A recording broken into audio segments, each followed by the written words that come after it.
Iniciando o nosso culto a Deus nesta manhã, meu convite para vocês, para nós orarmos. Vamos, em oração, falar com Deus.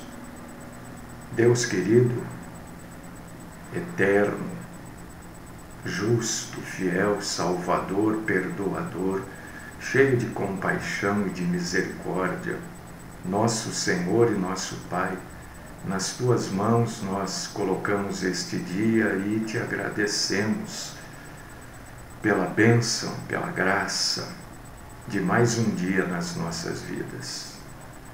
Pedimos, Senhor, que o Senhor fale conosco, pedimos que o Senhor nos instrua, nos oriente, pedimos que o Senhor nos fortaleça nas nossas fraquezas, pedimos que o Senhor perdoe os nossos pecados. Limpa-nos, Senhor. Abre os nossos olhos para vermos as coisas que não vemos, para entendermos tudo aquilo que não entendemos. Fala conosco, Senhor, nesta manhã de terça-feira. São tantas e tantas coisas que temos para aprender. Livra-nos, Senhor, da mentira, grande, média e pequena. Fala conosco. Esta é a minha oração nesta manhã, por mim, pelos meus irmãos e irmãs, no nome do único que pode nos salvar e nos perdoar, Jesus, o Cristo. Amém.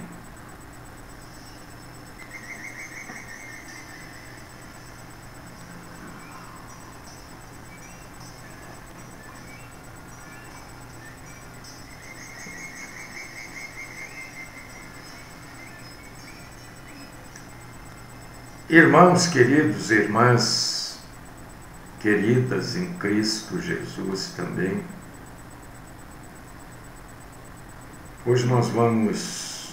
hoje, acho que nos próximos dias também,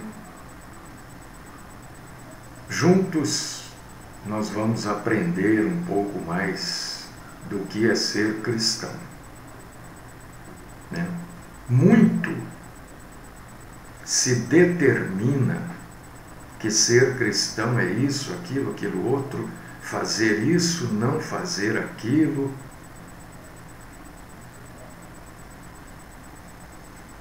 Vamos ver na Bíblia o que é ser cristão. Vamos entender e conhecer um pouco mais, eu acho que durante esta semana, o que é a Bíblia. Por mais que a gente saiba, a gente nunca sabe o suficiente do que é a Bíblia. Então eu quero convidar você para a gente abrir esse estudo, para você ir na sua Bíblia, em 2 Timóteo, capítulo 3, versículos 16 e 17. 2 Timóteo, não se esqueça que tem 1 e 2 Timóteo. Nós vamos na segunda carta, capítulo 3, versículos 16 e 17. Até que você abre aí, olha, eu vou ter que... eu vou trazer a verdade, como eu trago todos os dias, com muita tranquilidade, eu digo isso, sem sombra de dúvida, eu trago a verdade. E às vezes a gente vai mexer com algumas outras instituições, trazendo a verdade, né? Então aqui não vai nenhum tipo de provocação, vai fazer valer a verdade, tá? 2 Timóteo 3, 16 e 17. toda Escritura é inspirada por Deus e útil para o ensino, para a repreensão, para a correção, para a educação da justiça, a fim de que o homem de Deus seja perfeito e perfeitamente habilitado para toda boa obra.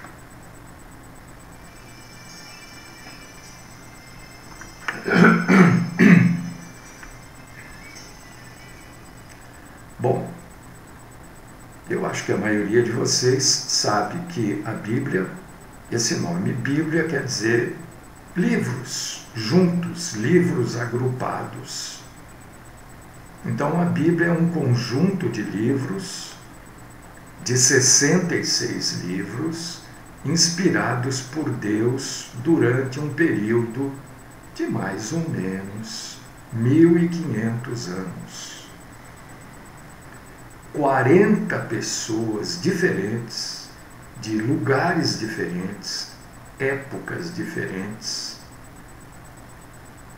escreveram a Bíblia.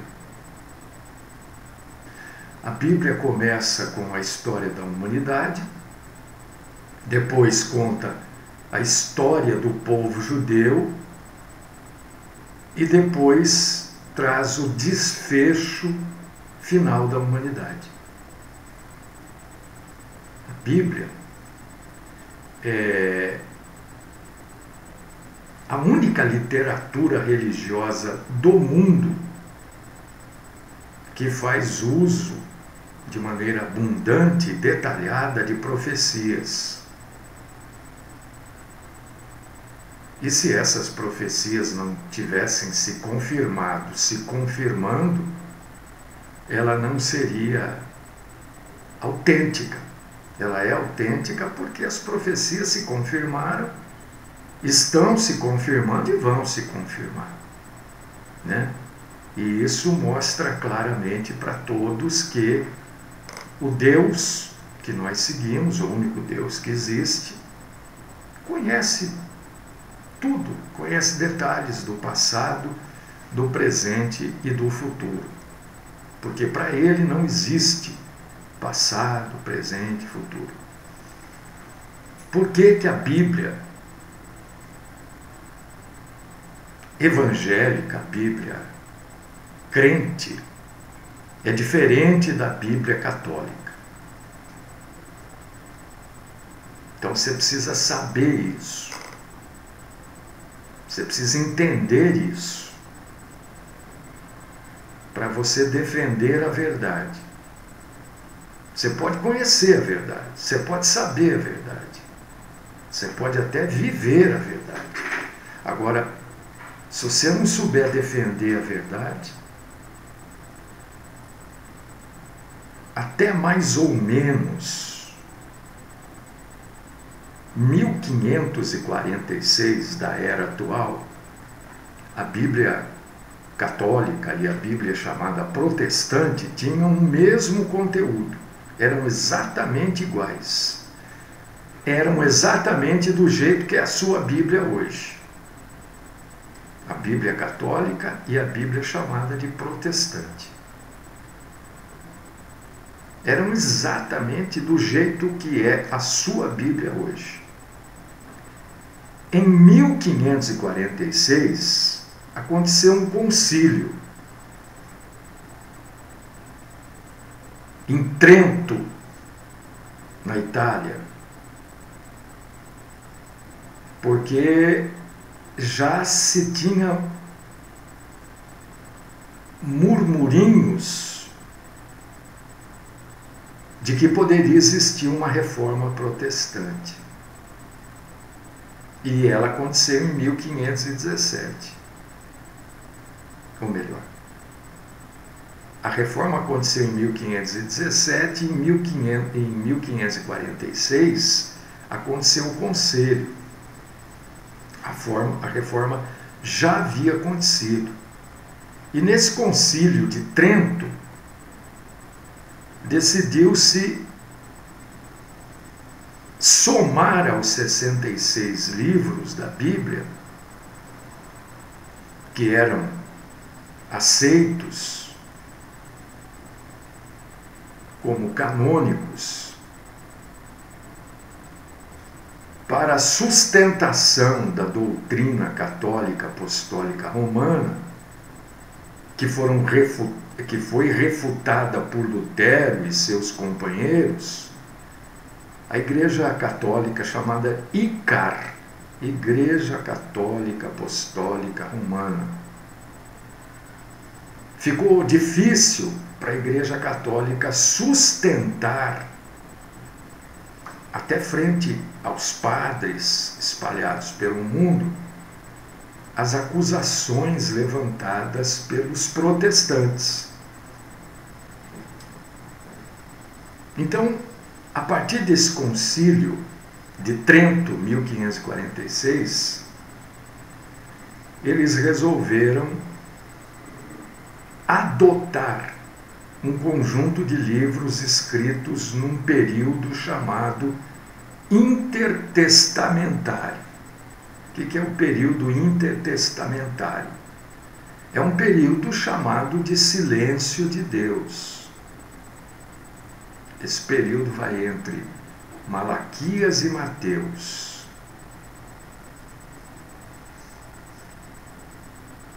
E eles, os católicos apostólicos romanos, somaram às suas Bíblias 7 livros: Tobias, Judite, Baruque, Eclesiástico, Sabedoria 1 e 2 e Macabeus. Pegaram também algumas partes do livro de Daniel e de Esther e somaram aquilo que já existia. Esses livros são chamados de apócrifos, porque não são inspirados por Deus. Mas como é que você pode afirmar isso? Simples. Simples demais. Não precisa ser nenhum teólogo para afirmar isso. É só ler esses livros. Você vai encontrar, por exemplo, no livro de Tobias, capítulo 4, versículos do 7 ao 11, a justificação pelas obras. Eu estou citando algumas coisas, hein? Não pense que é só isso, tem outras tantas coisas. No mesmo livro de Tobias, você vai encontrar no capítulo 12, versículo 12, mediação dos santos. E a Bíblia diz que só há um mediador entre Deus e os homens, Jesus Cristo.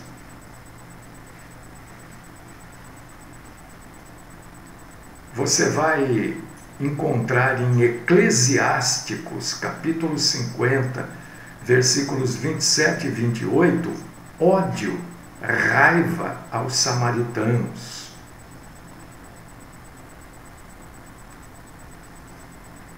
Você vai encontrar em 2 Macabeus, capítulo 12, versículos 44 e 45, a oração pelos mortos. Você vai encontrar em Tobias, capítulo 6, versículo 8, magia como meio de exorcismo, e vai por aí afora. Você vai encontrar anjo mentindo. Fala uma coisa no começo do livro, no final ele fala outra. Você vai encontrar um monte de superstição. Não narrativa, mas indicativa para a prática. Então, esses livros, esses 7 livros, Tobias, Judite, Baruque, Eclesiástico, Sabedoria 1 e 2 e Macabeus, não se harmonizam com o restante da Bíblia Sagrada. E nunca esses livros foram aceitos pelos judeus como inspirados por Deus.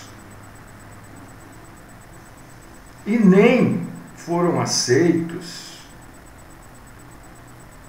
na lista de historiadores da época. Um deles, acho que o mais famoso da época, é o historiador judeu chamado de Flávio Joséfo. Judeu? Não tenho certeza se Flávio Joséfo era judeu. Mas ele não considerou esses livros, ele foi um grande historiador da época, como inspirados.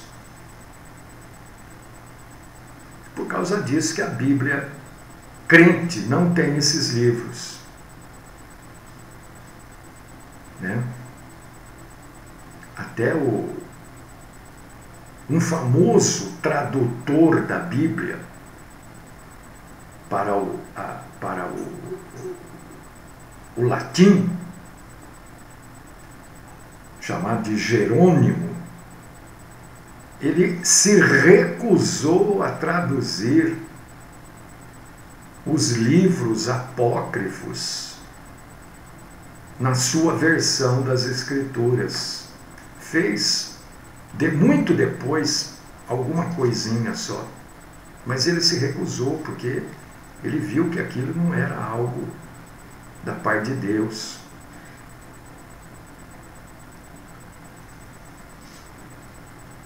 Como é que a gente pode ter certeza que a Bíblia é sagrada? Com o passar do tempo, por exemplo, não foi alterada por pessoas. Bom, uma das alterações da Bíblia é essa que eu acabei de citar, a inserção de livros que não são inspirados. Então sempre tem alguém que vai se levantar contra qualquer coisa que se acrescente à Bíblia Sagrada. E também existe, em uma área da ciência,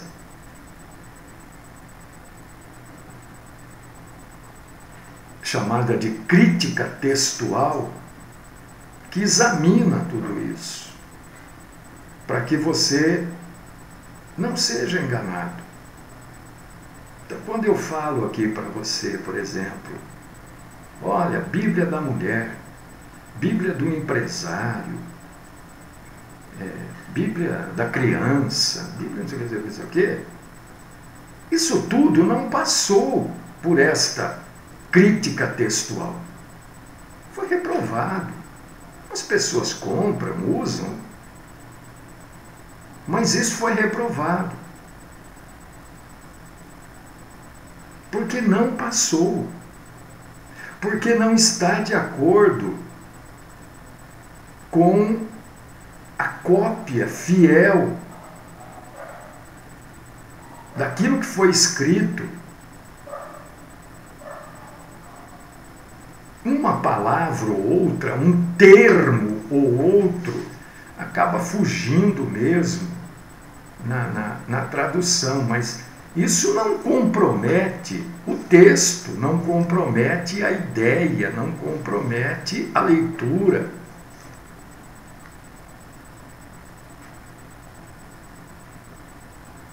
Existe hoje 5.686 manuscritos do Novo Testamento em grego.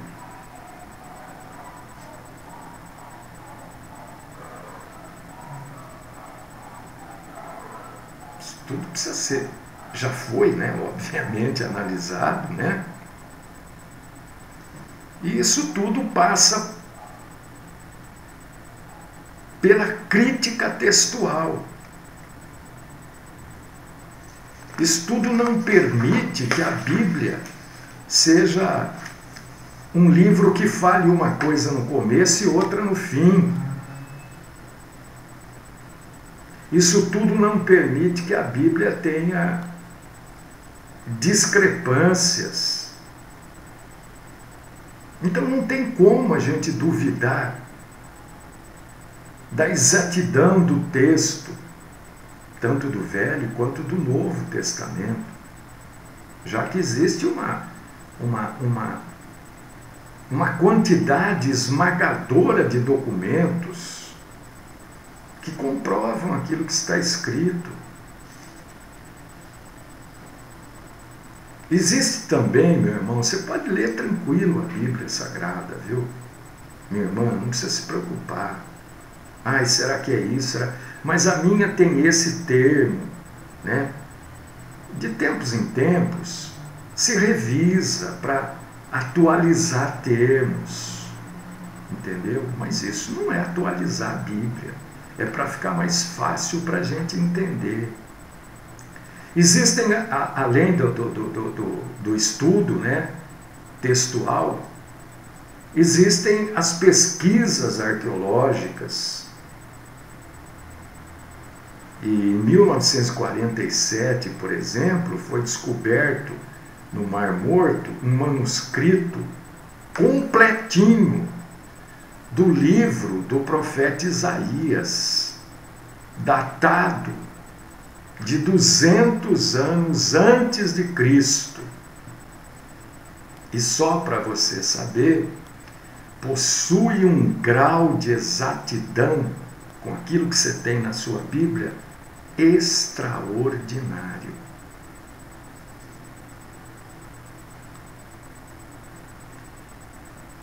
Foi isso que você tem na sua Bíblia, só para você saber, meu irmão, minha irmã, isso que você tem na sua Bíblia é um manuscrito de 900 anos antes de Cristo. E foi descoberto um outro manuscrito de 200 anos antes, quer dizer, com diferença de 700 anos. E os dois manuscritos são idênticos. Esse que você tem é de 900 anos. E é idêntico a esse que foi descoberto de 200 anos antes do nosso Senhor Jesus.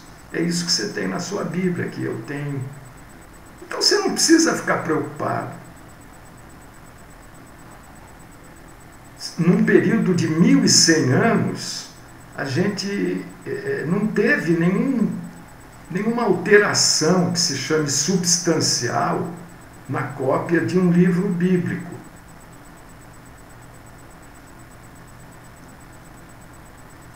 Então a gente é tranquilo em ler a Bíblia e ter certeza que é a palavra de Deus. Agora, esta parte da ciência chamada crítica textual, né, já consegue detectar e atribuir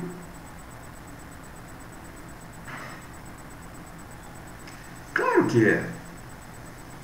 Ferreira Almeida, não sei se, me diz aí se ela é revisada, atualizada, lê lá no comecinho da primeira folha, onde você viu o autor da tradução, que é o João Ferreira, né? Leia lá se ela é atualizada, revisada, entendeu? Mas é ideal para estudo, claro que é, né? Então a crítica textual encontrou problemas seríssimos, como os livros apócrifos, esses acréscimos ao livro de Daniel, né, da Bíblia católica. O que a gente não pode esquecer, né, e isso aqui não é crítica, é história. As pessoas, às vezes eu falo, elas confundem crítica com história. A Igreja Católica, durante anos e anos e anos, dominou o mundo, dominou os países, a política, e sem dúvida nenhuma alterou algumas coisas da Bíblia para manipular o mundo através da fé. Isso aqui não é crítica, isso é história. Só você ler, acompanhar a história, Você vai ver isso acontecendo.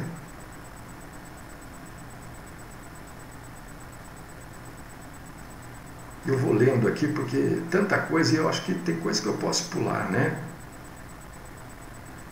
Então eu vou pulando porque, né, nós não estamos numa sala de aula. Se tivesse, falaria tudo, mas nós estamos aqui num programa, né? No qual a gente cultua a Deus. A Bíblia deixa claríssimo para a gente, olha, presta atenção. Ontem eu estava vendo um programa que falava de milagres, né? E estavam mostrando no México, na cidade de Taxco, eu não lembro, uma cidade do México, tem lá uma imagem de algo que se diz que é Cristo, né? E que faz milagre. Mas a Bíblia nega veementemente todo e qualquer milagre que venha a ocorrer entre um mediador que não seja nosso Senhor Jesus Cristo. É só você abrir 1 Timóteo, capítulo 2, versículo 5. Enquanto eu estou falando aí, você vai lá e lê. 1 Timóteo. Está na Bíblia Católica também. 1 Timóteo 2, 5. Só há um mediador. Agora, a Igreja Católica ensina os seus fiéis a acreditarem na mediação dos santos. Por causa disso que as pessoas acreditam em Maria, em Santo Antônio, em São Pedro, em São José, em São Benedito, desatadora de nó, que dá nó, que tira o nó. É por causa disso. A Bíblia, por exemplo, a Bíblia é católica.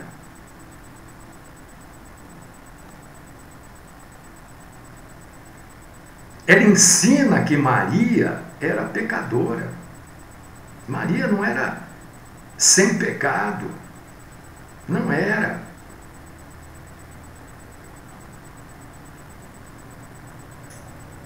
A Bíblia Católica ensina que Maria era pecadora. A Igreja Católica acredita que Maria nunca pecou.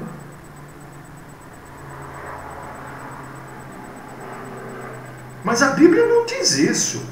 É só você ler lá Lucas capítulo 1, versículos 46 e 47. A Bíblia, a gente lê lá claramente, ela nos ensina que Maria teve outros filhos além de Jesus. Marcos capítulo 6, versículo 3. A Igreja Católica nega. Diz que Maria só gerou Jesus. Quer dizer, ela vai contra aquilo que está escrito na Bíblia dela mesmo. Veja bem, isso não é crítica, isso é história. A Bíblia ensina que após a morte, segue-se o juízo. Hebreus 9, 27. A Igreja Católica Apostólica Romana crê e ensina que é possível, após a morte, continuar a obra de purificação dos pecados para os que não morreram em pecado mortal. Não tem isso na Bíblia. Jesus não ensinou isso. Isso que fala a Igreja Católica. E é difícil você levar essa verdade para os católicos. Porque é conveniente crer nisso.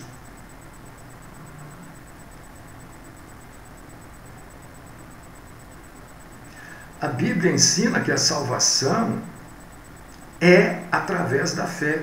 Só através da fé. Efésios, capítulo 2, versículos 8, 9 e 10.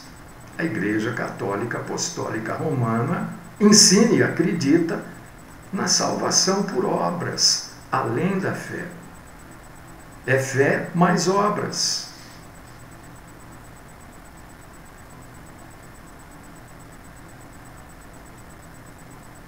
Se a Igreja Católica, por exemplo, queria fazer alguma alteração na Bíblia, por que não acrescentou à Bíblia novas doutrinas católicas? Por que acrescentaram novos livros, que são os apócrifos, os 7?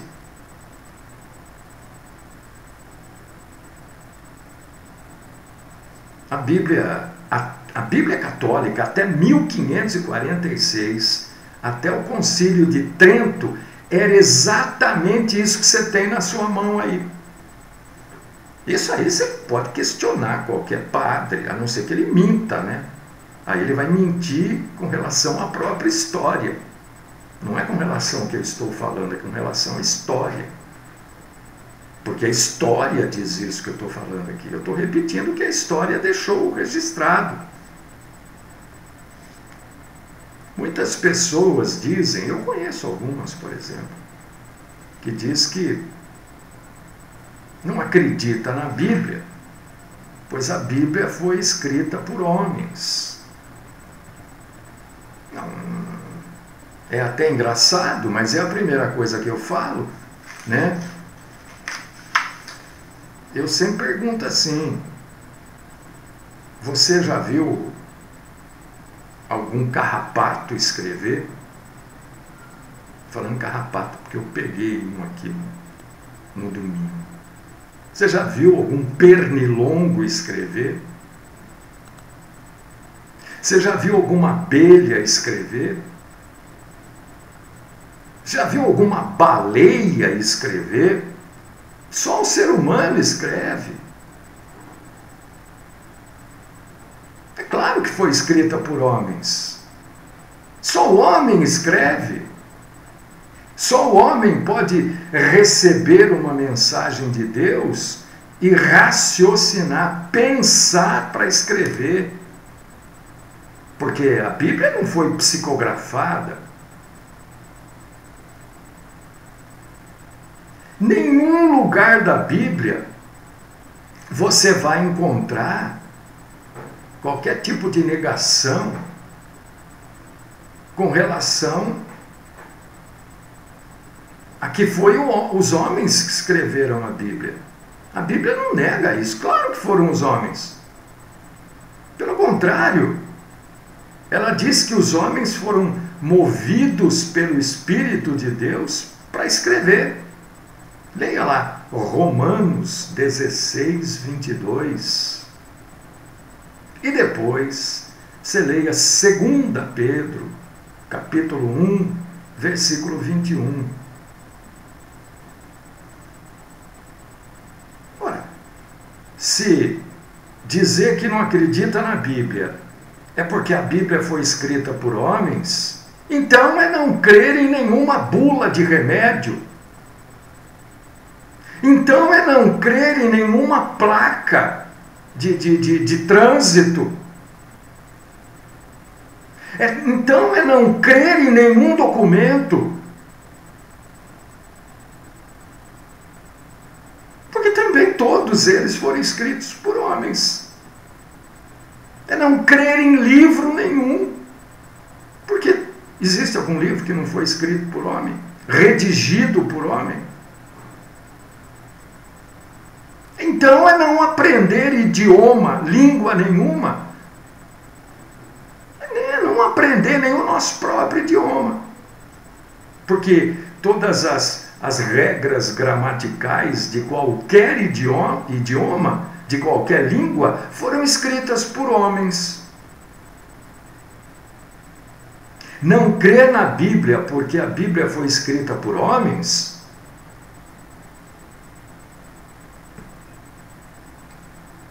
é não crer nos jornais, nas revistas, nos telejornais.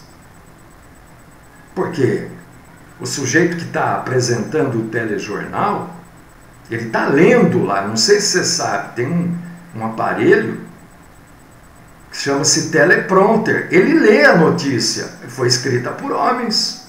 Foi escrita por quem? Por algum pernilongo? Borrachudo? Claro que não. Cachorro foi lá e escreveu? Não. Então eu não creio na Bíblia porque ela foi escrita por homens. Então você não pode crer na placa de trânsito. Foi escrita por homens também.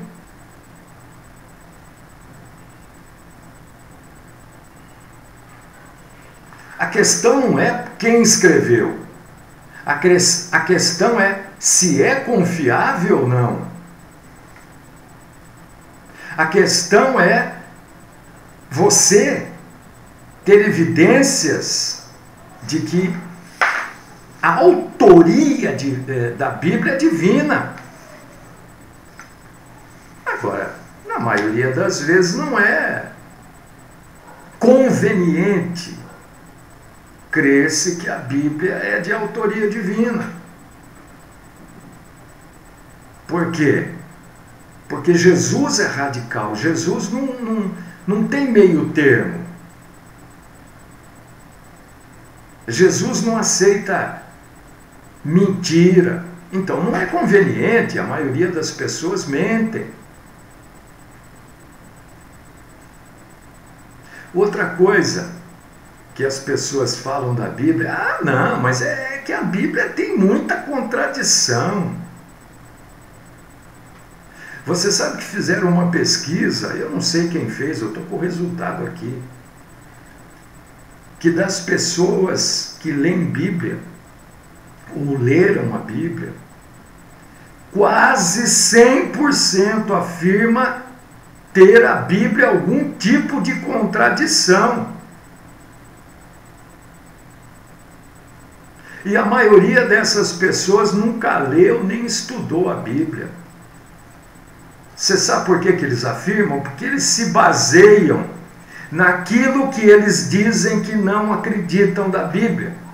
Eles se baseiam no que eles leram em revistas, em publicações, que foram escritas por homens também.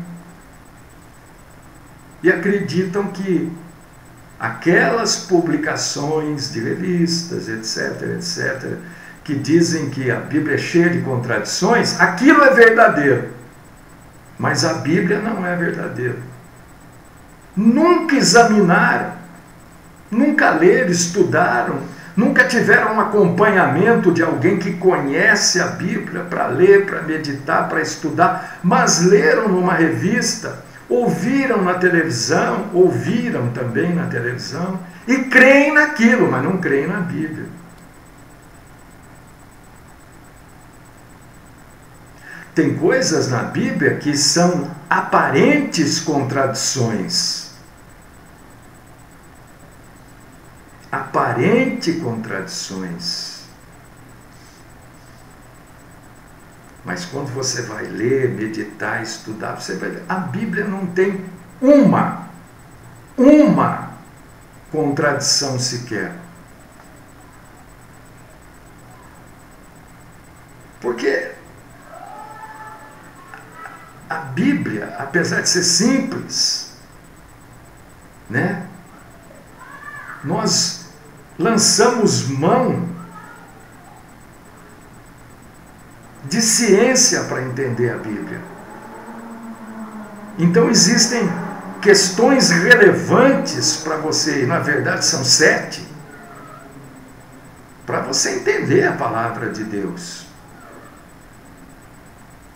Primeira coisa, primeira das 7, nunca coloque em dúvida alguma referência bíblica em particular, por você não ter entendido ela completamente. Aí o problema não é a Bíblia, é você que não entendeu.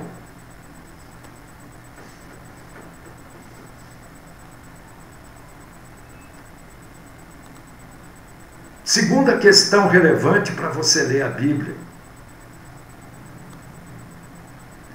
Estude o texto dentro de uma interpretação que esteja diretamente ligada ao contexto histórico e gramatical.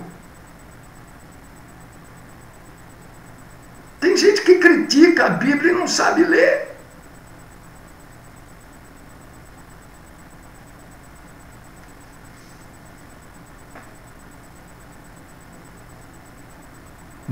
Terceira questão das 7 relevantes, para você não sair falando por aí abobrinha, né? Tem gente que fala muita abobrinha, papagaio, sabe? Ouve, porque o papagaio é assim, ele ouve e sai falando, né? Terceira, não baseie a sua pesquisa em nenhuma tradução. Se você não está entendendo e quer entender, consulte o que diz a língua original daquele texto. Porque a gente não pode deixar nunca de entender que o que nós temos na mão aqui é uma tradução de um texto original. Você vê, a Bíblia fala de amor toda hora, né? Não é? Toda hora. Só um exemplo que eu estou dando. A Bíblia fala de amor. Para nós a palavra não tem outra, é amor. Quando você vai no grego, por exemplo, aí você já começa a achar tipos de amor. Amor isso, amor aquilo. Amor ágape.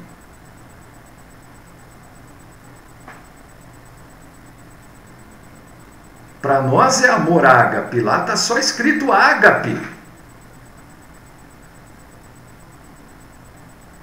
Você está entendendo? Isso aqui é uma tradução. Quarta coisa,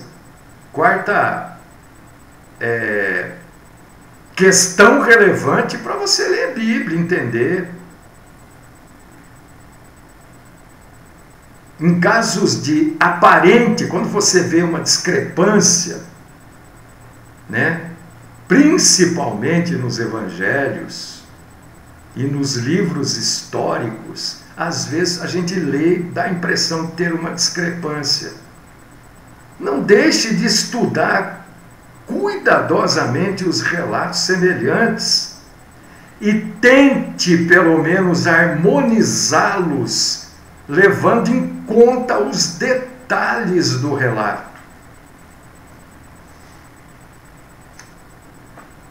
Senão, você não pode esquecer que aquilo foi escrito numa época social diferente, histórica diferente, geográfica diferente, num país de uma cultura totalmente diferente.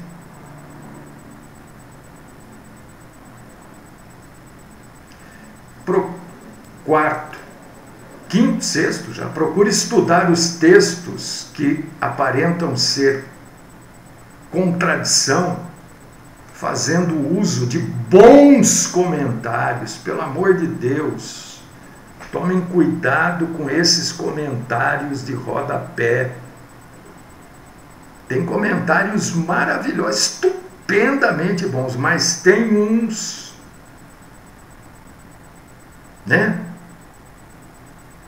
Comentário tem que ser escrito por estudiosos, primeiro, que acreditam na harmonia das escrituras sagradas. Você pega um sujeito que não acredita, ao invés de resolver o problema, ele cria mais 3, 4 no comentário dele.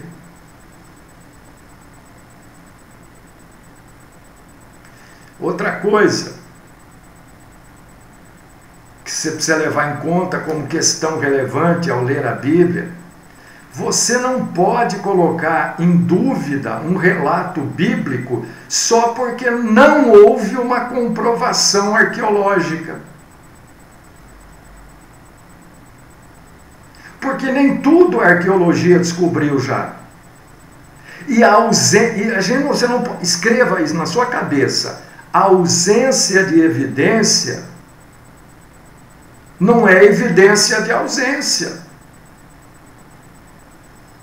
Não é porque não tem evidência que a evidência não existe. Falando-se de arqueologia, principalmente de arqueologia bíblica, a maioria não foi descoberta ainda. Outra coisa, quando você estiver lendo a Bíblia, não se esqueça, a Bíblia é um livro divino, escrito em linguagem humana.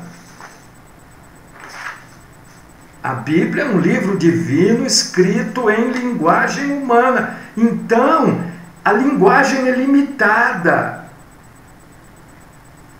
Porque ela é divina. Às vezes, a linguagem humana fica travada na fronteira humana.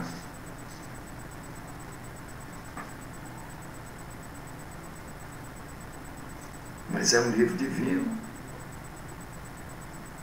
Eu vou parar aqui, porque o nosso tempo está esgotado, e este assunto eu sei que é meio cansativo, né? Mas é bom o cristão saber, o cristão aprender, para poder informar aquele que não sabe, aquele que vai perguntar, aquele que vem muitas vezes só para debater com você. Tem que saber. Você tem que dar a razão da sua fé. A própria Bíblia diz isso. Por que você tem fé?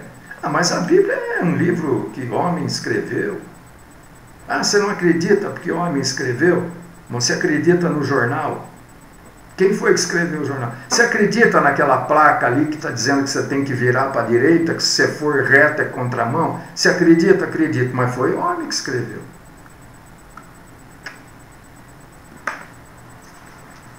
Isso é importante.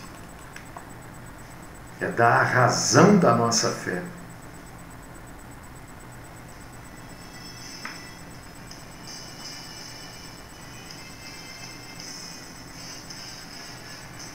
Deus querido, Pai Todo-Poderoso, eu quero agradecer ao Senhor por este tempo que nós tivemos aqui para proclamar a Tua Palavra, falar da Tua Palavra, defender aqui, sim, como apologeta, defender aqui a Bíblia, a verdade bíblica, que não é porque você não entende que aquilo deixa de ser verdade, né?